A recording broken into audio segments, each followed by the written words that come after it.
has some amazing life lessons that you can take from it. To sum it up, it's basically a child, he's living with his parents, dad's gone away to work in the mines or something like that in America. And over the summer term, his uncle Jake, who's an ex-Navy SEAL, comes to visit. And he spends 6 weeks with him. And during that 6 weeks, he just throws him a whole load of life lessons. He gets him up at 5 o'clock in the morning doing press-ups. He gets him into jiu-jitsu. And all the lessons that are attached to that as well, they go through in the book as well. Fantastic book. Up to the top was for jiu-jitsu, run by notable Nisar Sheikh. If you ever want to go to a Brazilian jiu-jitsu session and feel like you come back from a dance as well, that kind of iman pump as well, this is what you get.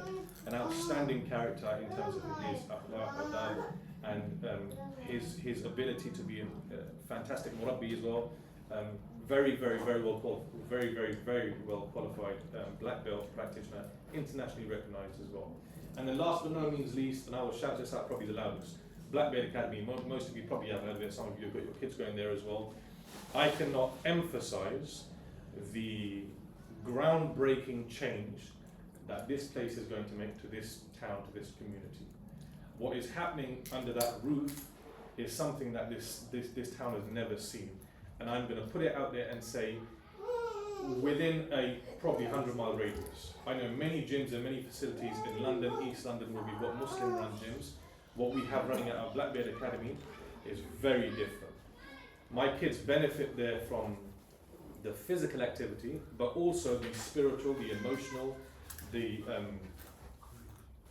community element of it as well. The teachers that you have under the tutelage of Ustad Noman Khalid are not just teachers. They are genuine murabbis for our children. They are instilling good characteristics with our children and good mannerisms with our children. And they have fantastic facilities. You'll never go to a gym that smells cleaner, looks cleaner, is cleaner than Blackbeard Academy. If you haven't heard about it, for yourselves and for your children as well, I genuinely would, I sincerely would advise it. They've got a very busy schedule. Yeah, it's a bit costly, but to be fair, you pay peanuts, you're going to get monkeys. Simple as that. And if you need to sometimes price up to be able to reflect your quality, and that's exactly what has happened here. You go there, you will see that quality as well. But what you get as a result of that, so my kids, both Abdullah and Muhammad, they're booked onto the MMA program. They go 2 hours on a Monday, 2 hours on a Tuesday, 2 hours on a Thursday, and potentially, if they weren't swimming on a Wednesday, they'll be going 2 hours on a Wednesday as well. Some people might argue that's overtraining, but for me personally, if they've got their educational stuff done, their Quran stuff during the day, and I need them to exert some energy, but I also want them to be in good company, that's 2 hours that I'm more than willing to go and do the drop-offs and pick-ups for. And that was me done.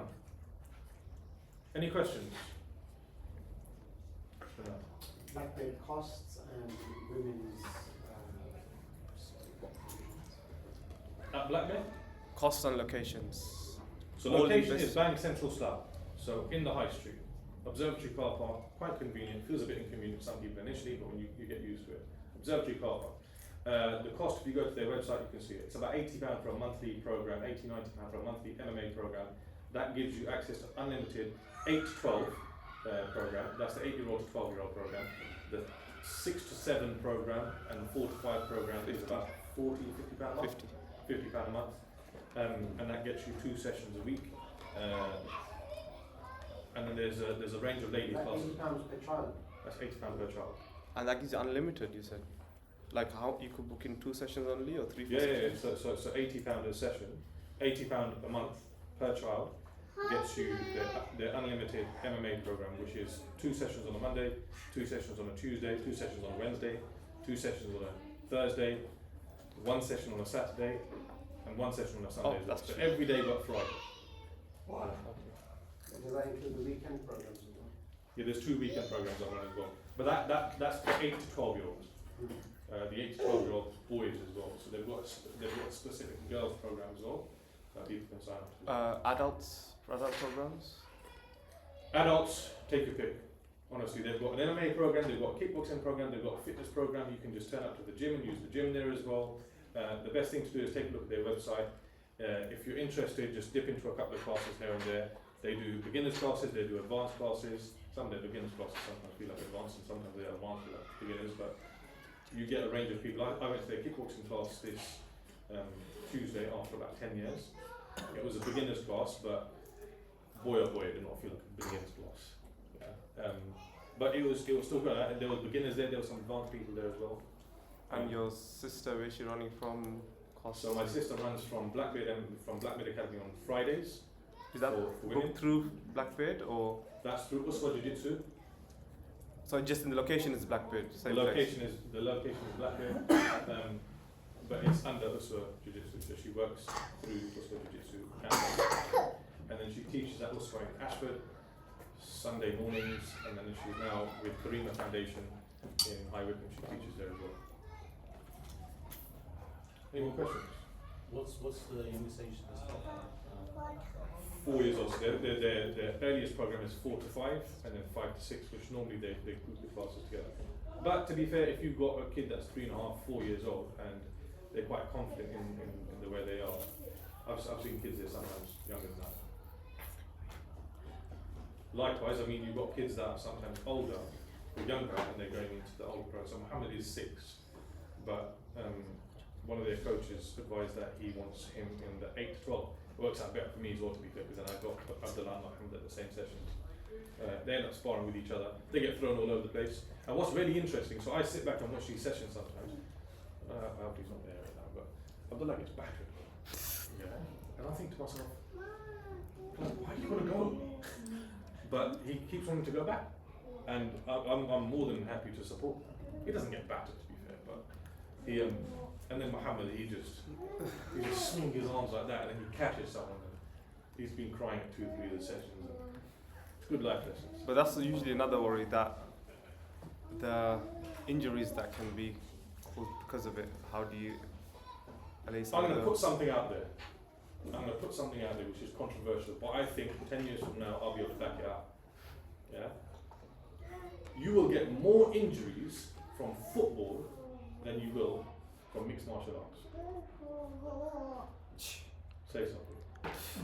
I mean, The severity of your injuries, let me reword it. The severity of your injuries from football comparative to MMA, you've seen a case in point. Sheikh Salman, did you have your operation? Where's that? Me. Bismillah. From what sport? Football. Football? 3 inches. I'll be like, this is what I mean. He injured me. He farted me. Yeah, and that's what happened. See, Brazilian Jiu-Jitsu wouldn't tell you to shift the blame on someone else as well. Yeah, they'll teach you to absorb that responsibility and that blame yourself. You do get some. You get some. What do you get? so what do you think about? And I know you're talking about contact sports broadly, with a bit of focus on BJJ in particular. But what do you feel about girls or even adult women's participation in this? Is it something that is masculinizing them, or like? I don't think so. Some people may argue that. Yeah? Some people may argue that. But I think as a sport, because it's a full body sport, and it's not something where, you know, it's similar to swimming, for example. You're activating every single one of your muscles. In Jiu-Jitsu, you're doing the same thing. You're activating your core. You're activating every single muscle in your body. You're activating your brain while you're doing this sport as well. Do I think it's masculinizing women? Not necessarily.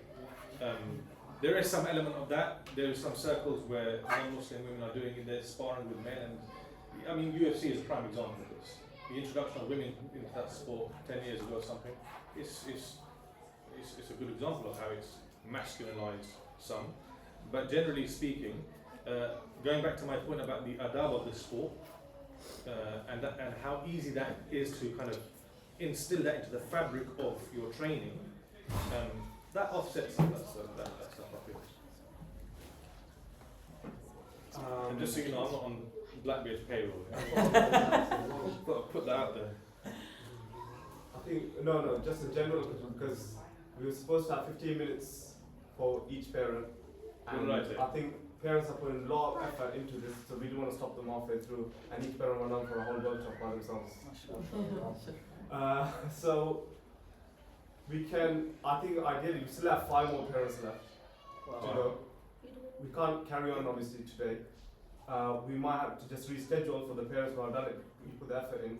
The other half, for another 2-hour session, we'll extend it this time to 20 to half an hour. So another 2-hour session sometime during this term. We'll organize some time to do it because half the parents haven't done it. So we got 3 so far? Yeah. Yeah. No. Because one more is like, it's like I want to see that 8 one. minutes left. That's next time. I know. This is the Scottish Folks presentation. So, obviously, I just checked the H12. There's lots of activities, as you're saying, 2 hours every day almost, and then one on the weekend, or Saturday and Sunday. What would you suggest if someone wants to join, you know, the kids wants to join them, what would you suggest them start with? Kickboxing, conditioning, the wrestling, the submission stuff? So on Mondays at 6 o'clock they do a no-gi submission wrestling session. I think as a bit of an introduction to fitness, introduction to jiu-jitsu, introduction to the gym, I think that'd be a good shout. Why is because that's a bit more engaging, it's a bit more fun for the kids.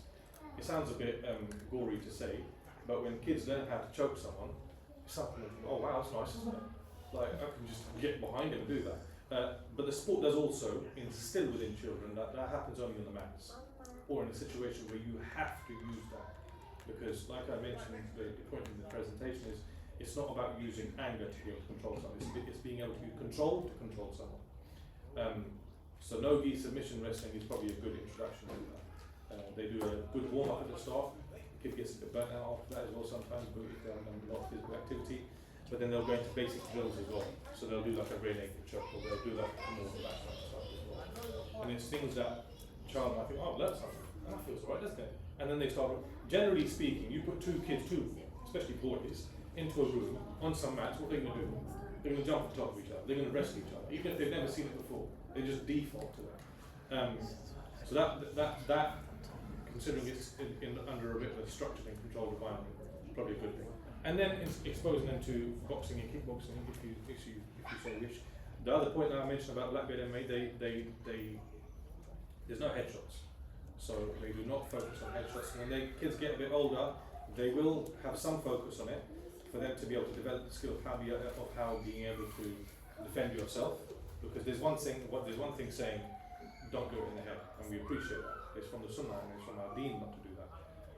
But you also need to know how to do that if you need to, if you come into a situation.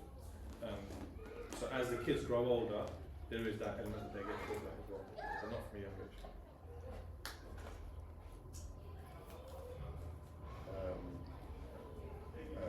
In regards to other Muslim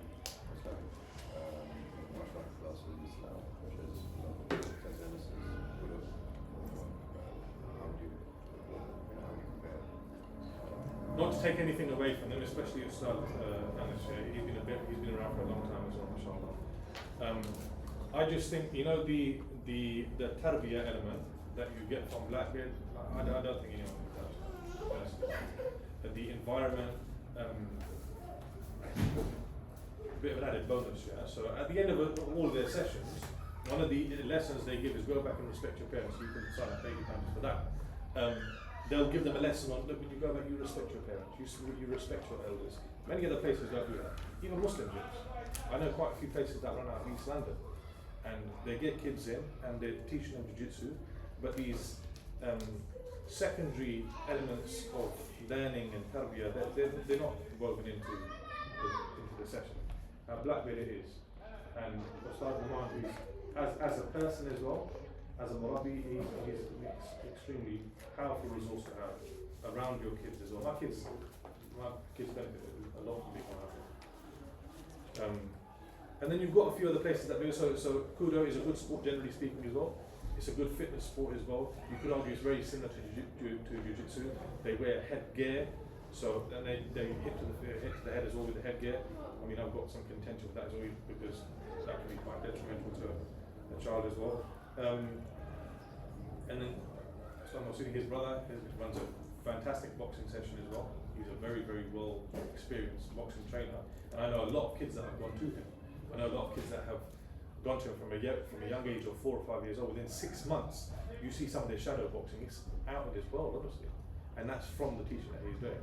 But it depends what you value. It depends what you value in teaching the child through the sport as well. If you want to teach just boxing, you've got that. If you want to teach just kudo, you've got that. If you want to teach karate, you've got that. There's a place in Farnham Park that run gi jiu-jitsu 3 times a week, run by a non-Muslim. Fantastic. He's a really, really good Brazilian jiu-jitsu practitioner. But that's all you're going to get. I mean, I said that's all you're going to get. You're going to get a lot of that, but you're just going to get jiu-jitsu. At the likes of black belt, even under Usul jiu-jitsu, you get an Islamic framework, you get an Islamic environment around it as well, which you can't put a price with. It's worth mentioning that Sayyid Nisar Sheikh, he is a student of Sheikh Al-Nabi, so he spent a good long while studying the Sheikh Al-Nabi in Oxford. I was going to add as well, because I forgot to put the picture in there, he's also the author of his own book, Prophetic Grappling, which makes some references to contact sports, wrestling, grappling, over our Islamic history as well. That book actually is 2 parts. One part is a translation of Imam Suyuti's epistle on wrestling, and it's a compilation called the Hadith on the virtue of wrestling. And the second part is Sayyid Nisar's own authored work on that. No more questions? I think we're done. Imam is saved by the bell once again. Allah. 15 minutes now. Jazakallah khairan for coming. It has been fantastic.